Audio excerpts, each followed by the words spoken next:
Troubled times they come in my hometown.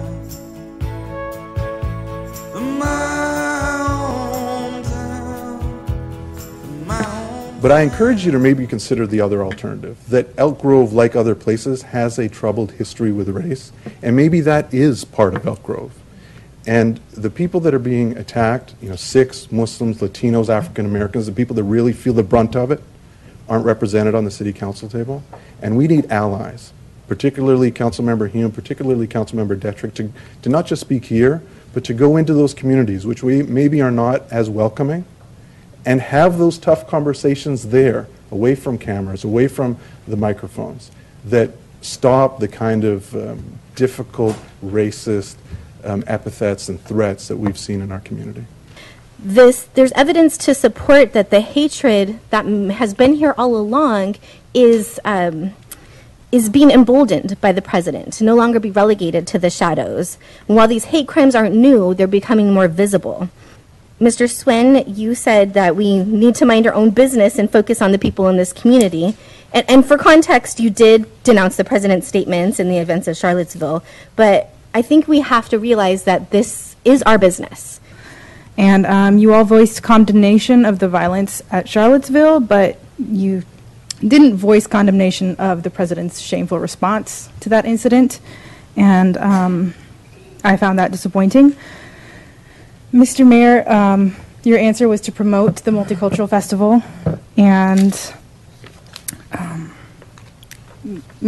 Councilman Suen, you said we need to mind our own business. Councilwoman Nguyen, I was glad that you were interested in going to the school board and voicing your support for banning hate speech, but I didn't see you at the meeting where I showed up to support Danessa. And Mr. Councilman Hume, your comments were the most disappointing to me out of everyone.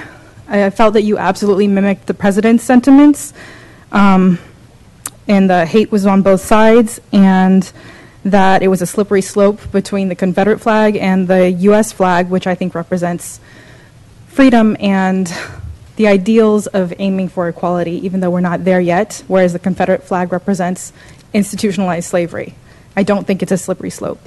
I couldn't believe when I was told that some of you actually said it's not our issue, or more importantly, that we need to focus on Elk Grove, as though Elk Grove does not have this problem. And that's what allows it to continue. That's what allows the hatred to breed. And unfortunately, I am fully aware that this is not new, and that it's not, we aren't even seeing higher numbers. What we're seeing is people just being more open with it, because it has been accepted, basically, from higher up.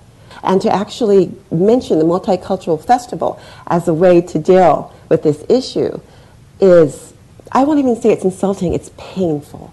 Because race relations in this city affects my ability to be a mother, a taxpayer, a business owner, and a community activist. As a community activist with Black Lives Matter Sacramento, I am appalled to continue to hear of racist, bigoted behavior from long-standing portions of this community. It's nothing new. I truly believe that racism in Elk Grove runs deep.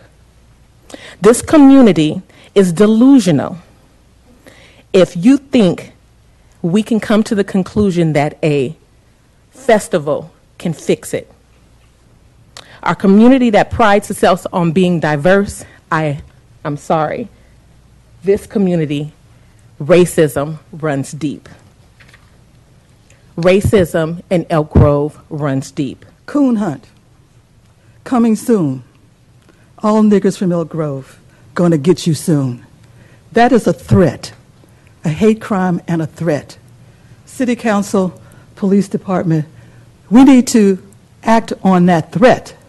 We cannot let that kind of garbage be disseminated in this community.